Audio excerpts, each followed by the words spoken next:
वंदनीय संत समाज, धर्म प्रेमी बंधुओं, श्रद्धा मूर्ति माँ बहनों, आज हम विचार करते हैं सदगुरु कबीर साहब रमैनी में हम सब लोगों को बताते हैं जीवों को समझाने के लिए। हम लोग जैसे मूढ़ मनुष्यों को समझाने के लिए कहते हैं, बढ़वत बढ़ी घटावत छोटी, परखत खरी परखावत खोटी, केतिक कहों कहाँ लो कहीं, औरों कहों पड़े जो सही, कहे बिना मोय रहा न जाई, बिरही ले कुकुर खाई, खाते खाते युग गया बहुर न चेतौ आए, कहें कबीर पुकार के ये जीव अचेतहि जाए। सदगुरु कबीर साहब इसमें कहते हैं कि बढ़वत बढ़ी घटावत छोटी, परखत खरी परखावत खोटी। साहब कहना चाहते हैं इसमें कि भोगों को हो या किसी प्रकार की कोई बात हो, भोगते भोगते मन में तृष्णा ही बढ़ती है। बढ़वत बढ़ी, जितना भोगों को भोगता है उतना मन तृप्त नहीं होता है, मन में तृप्ति नहीं आती है और मन दूषित होता चला जाता है। कोई चीज आप ले लीजिए,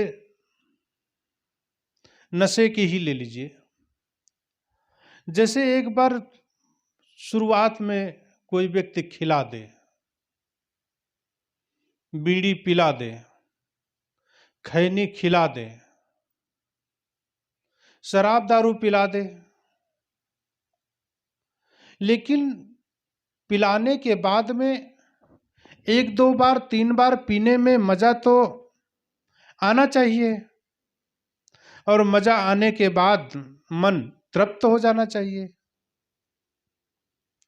और उसको फिर ना पीना चाहिए। अब दुर्व्यसन हो या मादक पदार्थ हो, वो हमारे जीवन की आवश्यकता नहीं है।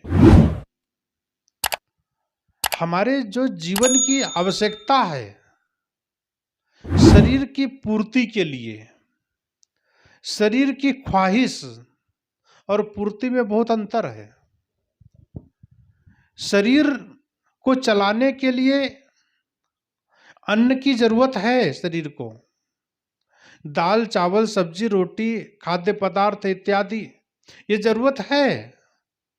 अब अगर जो हम कहें कि दाल चावल सब्जी रोटी रोज खाते हैं और उनसे हमारा मन तृप्त हो जाना चाहिए, वो एक हमारे जीवन को चलाने की शक्ति वहां से प्रदान होती है, एक ऊर्जा प्राप्त होती है। तो ऊर्जा प्राप्त होना, शक्ति प्राप्त होना एक अलग की बात है, वो शरीर के लिए है। किंतु आप अगर सोचें कि शराब अगर जो ना पिए तो शरीर को ऊर्जा नहीं मिलती है, शरीर को उससे कोई शक्ति नहीं मिलती है। शरीर का जो और जीवन का जो एक चक्र है, उसके बीच का जो मन है वो मन बेभान हो जाता है। मादक पदार्थ लेने से मन बेभान हो जाता है। आप हाँ ठीक है, दवाओं में पड़ी होती है एल्कोहल, वो एक ड्रग पदार्थ है, एक वो हमारे जीवन में कुछ शरीर के अंदर पूर्तियां होती हैं, उन पूर्ति करने के लिए, जीवन को चलाने के लिए ये जायज है। किंतु उसको अगर जो हम अपने मन की उत्तेजना को बढ़ाने के लिए अगर जो हम लेते हैं, मन की उत्तेजना को बढ़ाने के लिए मादक पदार्थ लेते हैं, हम कह लें कि गम को भुलाने के लिए हम लेते हैं, हम कह लें कि शंकर जी की बूटी है, तो ये एक शंकर जी एक साधक थे। शंकर जी के ऊपर में हिंदुओं लोगों ने गरीब जाति में पैदा हुए और उनके ऊपर में ये सब चीजें थोप दी गई जबरदस्ती। अन्यथा शंकर जी को अगर देखा जाए तो एक साधक है। उनका जो तांडव है, उनका जो एक समाज के सामने पेश करने का एक तरीका लोगों ने गलत तरीके से अपना लिया। नहीं तो शंकर जी एक साधक रहे, एक तपस्वी रहे, एक ऋषि रहे, और ऋषि की चर्चा लोगों में गलत फैला दी कि वो भांग पीते थे, गांजा पीते थे, शराब पीते थे।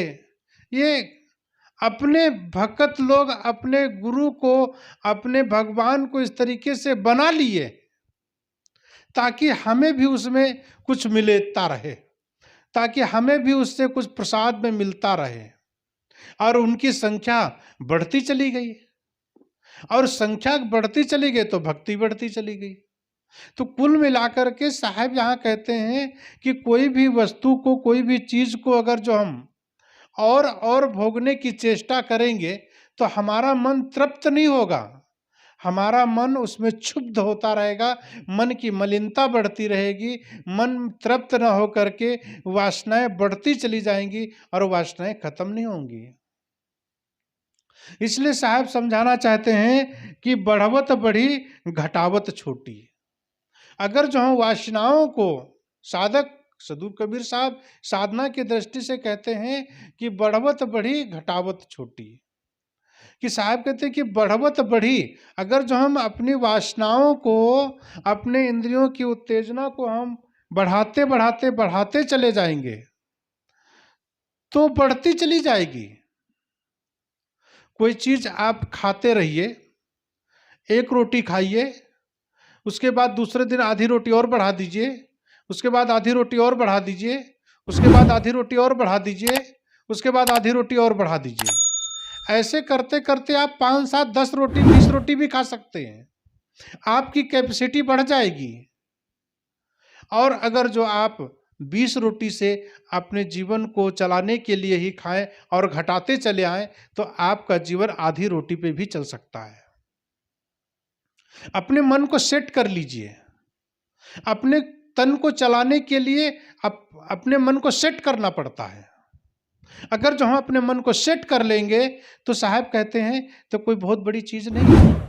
इसलिए साहब कहते हैं बढ़वत बड़ी घटावत छोटी। घटाने पे हमारी वासनाएं घट सकती हैं। हाँ, वासनाओं को हम सब लोग संतान उत्पत्ति के लिए अगर जो वासनाएं प्रयोग करते हैं वो ठीक है, संतान उत्पत्ति ठीक है। उसके बाद में आप बराबर वासनाओं के वशीभूत होकर के अपने जीवन को उसमें खपा दें, अपने शरीर को नष्ट कर दें, अपने शरीर को बर्बाद कर दें, साहब कहते हैं ये गलत है।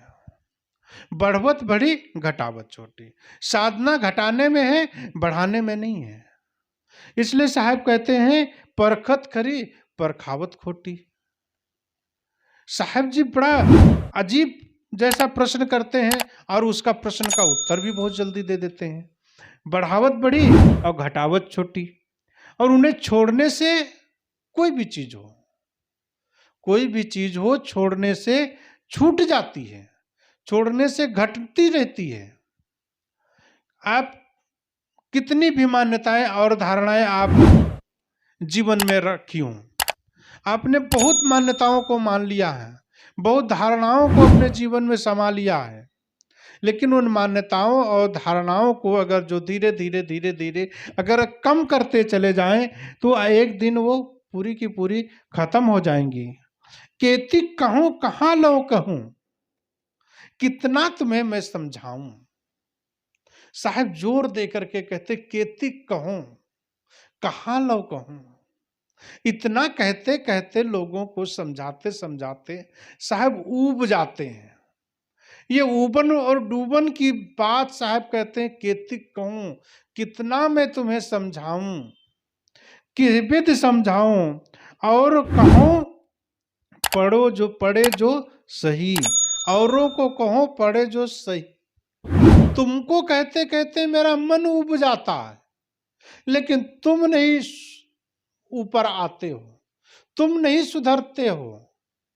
सुधरने का मतलब एक गुरु शिष्य को समझा रहा है कि तुमको मैं बार बार चोट देता हूं तुम्हारे मन पे, तुम्हारा मन क्यों नहीं सुधरता है।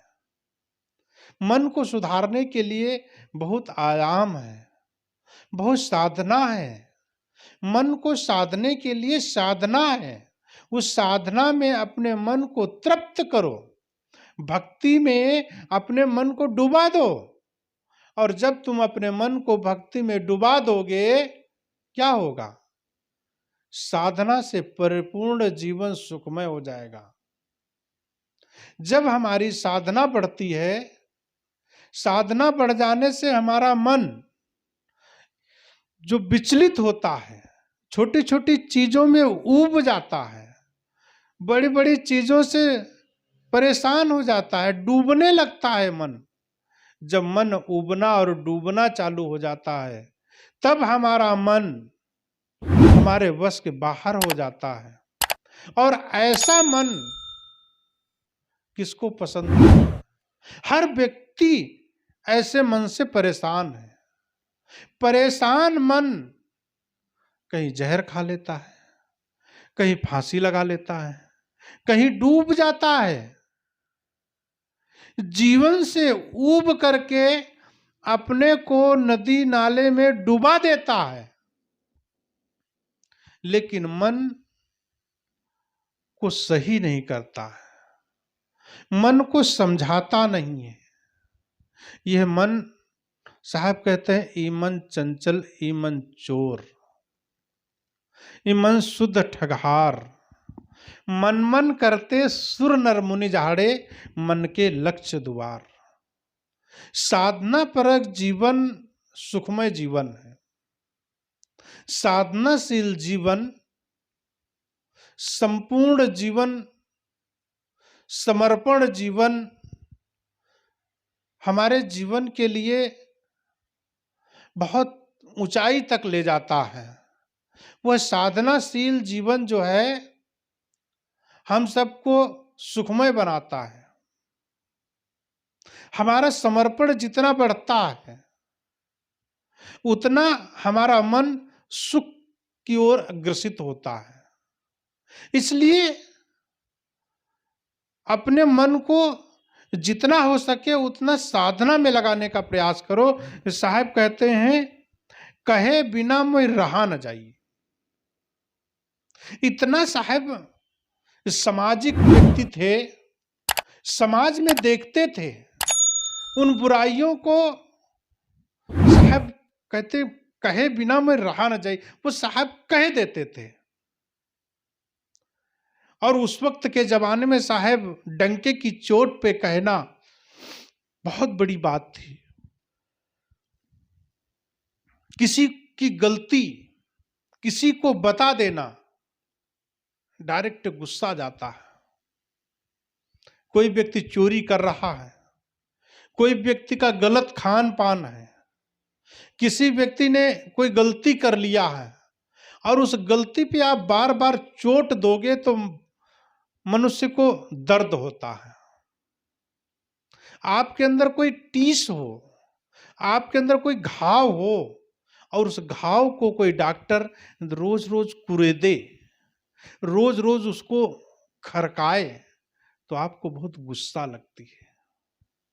लेकिन कोई डॉक्टर आपके चोट को कुरेदता है, उसको खोदता है, तो समझिए उसको ठीक करने का प्रयास कर रहा है। उसके अंदर जो पस बन गया है, उसके अंदर जो मवाद बन गई है, हमारे मन के अंदर जो मवाद है, जो मन की विकृतियां हैं, मन की जो वासनाएं हैं, मन के अंदर में जो झंझट भरे परिपूर्ण जो शब्द हैं, मनोदशा हमारी जो बिगड़ी हुई है, उस मनोदशा को ठीक करने के लिए सदगुरु कबीर साहब कहते हैं कि मैं केतिक कहूं कहा लो कहूं। इतना साहब उपजाते हैं और फिर कहते हैं बिरही ले ले कुकुर खाई। केतिक कहूं कहा लो कहूं, बिरही ले ले कुकुर खाई। और कहूं पड़े जो सही, साहब कहते कहे बिना मैं रहा न जाई, बिरही ले ले कुकुर खाई। बिना बिना कहे मुझे बर्दाश्त नहीं है, बिना कहे मुझे पछता ही नहीं है। क्योंकि जो साधनाशील होता है, साधक जो होता है और सुधारवादी परंपरा से जो आता है, वो व्यक्ति किसी की बुराई देख नहीं पाता है। वो कहता है, वो टोकता है। क्यों?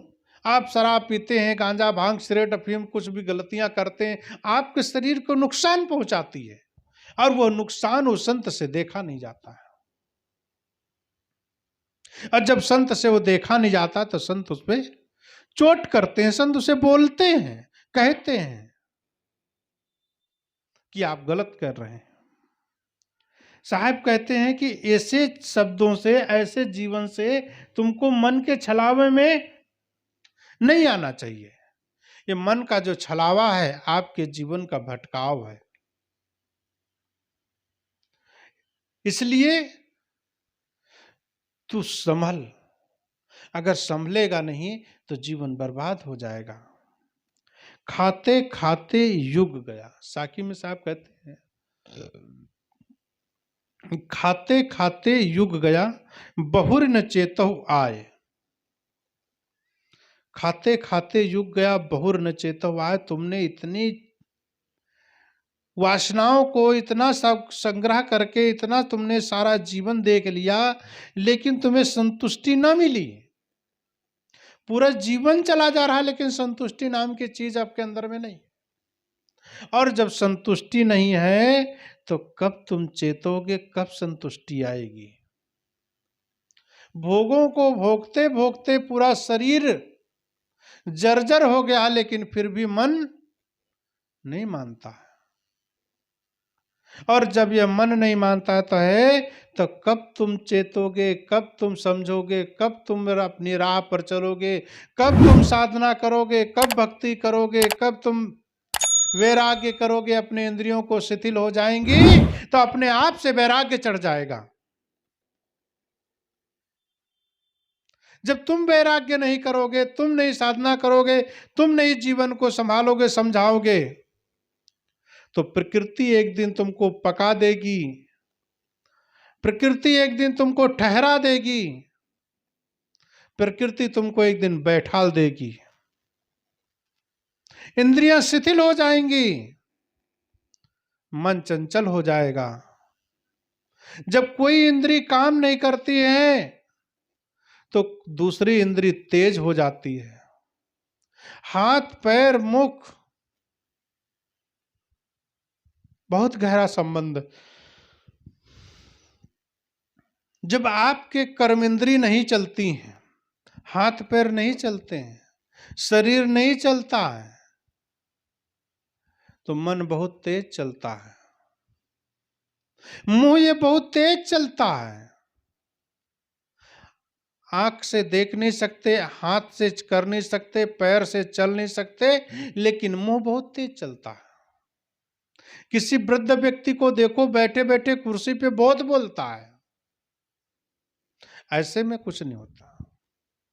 तुमको अगर जो शरीर के साथ साथ में परिवार को लेके चलना है, शरीर और परिवार, शरीर को आपको चलाना पड़ेगा और परिवार के मुखिया हो तो परिवार को भी चलाना पड़ेगा। शरीर तुम्हारे बस में नहीं है, शरीर को अब तुमसे चलाया नहीं जा रहा, लेकिन फिर भी मजबूरी है, क्या करो? जीवन है, जीना पड़ेगा जितने दिन तक है। इसलिए परिवार में आप सब लोग रह रहे हैं तो परिवार के हिस्सा बन करके, परिवार का हिस्सा बन करके जीवन को जियो। परिवार के प्रति जिस तरीके से तुमने समर्पण की भावना से आपने परिवार बनाया, उस समर्पण की भावना से बुढ़ापा भी काटो। आपके शरीर ठीक तरीके से चल नहीं रहा है, तो जिस तरीके से शरीर शिथिल हो गया है, उसी तरीके से आपका मन और मुंह की इंद्रियां जितनी है वो शिथिल होना चाहिए। अनायास में कभी तुम अगर जो बोलते हो तो बहू की तारीफ कर दो, अपने बच्चों की तारीफ कर दो, अपने गांव वालों से, अपने बहू की सहेलियों से बोल दो कि मेरी बहू बहुत अच्छी है, मेरी बहू बहुत सुंदर खाना बनाती है, मुझे बहुत अच्छे से पालती है, मेरा बेटा तो शाम को आता है तो मुझे अच्छी अच्छी चीजें ला करके मुझे देता है। ऐसा लोगों से बोल तो बोलने में क्या जाता है। अगर जो तुम बहू की और अपने बेटे की बुराई किसी दूसरे से करते हो, तो क्या बुराई सुनने वाला व्यक्ति आपका भला कर देगा? या आपका बेटा आपके प्रति निसंदेह भावना रखेगा? नहीं ना। तो फिर क्यों उससे तुम बुराई करो? अपनी जांग उघार के अपनी कहीं न जाए, क्यों नहीं चरितार्थ में लाते हो? बात कहने की नहीं, बात चरितार्थ में लाने की है। अपनी कमी देखो, दूसरों की बुराई मत देखो। अगर जो हम अपनी कमी देखने का प्रयत्न करते चले जाएंगे तो हमें दूसरों की बुराई देखने का समय ही नहीं है, समय ही नहीं मिलेगा। और जिस दिन समय नहीं मिलेगा दूसरों की बुराई देखने के लिए, उस दिन अपनी गलतियां हम देखते जाएंगे और हमारा सुधार होता चला जाएगा। और सुधार जितना होता जाएगा उतना हमारा परिवार, उतना हमारा साधु समाज, उतना हमारा जीवन का लक्ष्य मजबूत होता चला जाएगा। और जिस दिन हमारा जीवन का लक्ष्य मजबूत होगा, उस दिन हमारे जीवन की सारी तकलीफें, हमारे जीवन की सारी कमियां खत्म होते चली जाएंगी। जीवन शुद्ध हो जाएगा, जीवन बुद्ध हो जाएगा, जीवन में करुणा आ जाएगी, जीवन में मैत्री आ जाएगी, जीवन एक सुखमय बन जाएगा। इसलिए सुखमय जीवन को बनाने के लिए अपने को साधना में उतरना पड़ेगा, अपने को भक्ति में उतरना पड़ेगा। और साधना भक्ति करने वाला व्यक्ति ही जीवन को शांत कर सकता है, जीवन को शुद्ध स्वभाव वाला बना सकता है। इसलिए साहब कहते हैं कि तुम भोगों को भोगते भोगते कभी तृप्त नहीं हो सकते, भोगों को भोगते भोगते जीवन को समाप्त कर दोगे लेकिन भोग नहीं खत्म होंगे। इसलिए सदगुरु कबीर साहब ने रामायण में कहते हैं कि बढ़वत बड़ी बढ़ावत खोटी, परखत खरी परखावत खोटी, केति कहो कहाँ लो कहीं औरों कहो पड़े जो सही, कहे बिना मैं रहा न जाई बिरही ले ले कुकुर खाई, खाते खाते युग गया बहुर न चेतहु आए, कहें कबीर पुकार के ये जीव अचेत ही आए। सुंदर ढंग से साहब जी ने समझाने का पूर्ण रूप हम सबको रास्ते पे लाने का प्रयास किया है। हम सब ना चले तो गलती सदगुरु कबीर साहब की नहीं है, गलती इन संत गुरुजनों की नहीं है, गलती इन सज्जनों की नहीं है। हम अपने कर्तव्य पर चलने का प्रयास करें।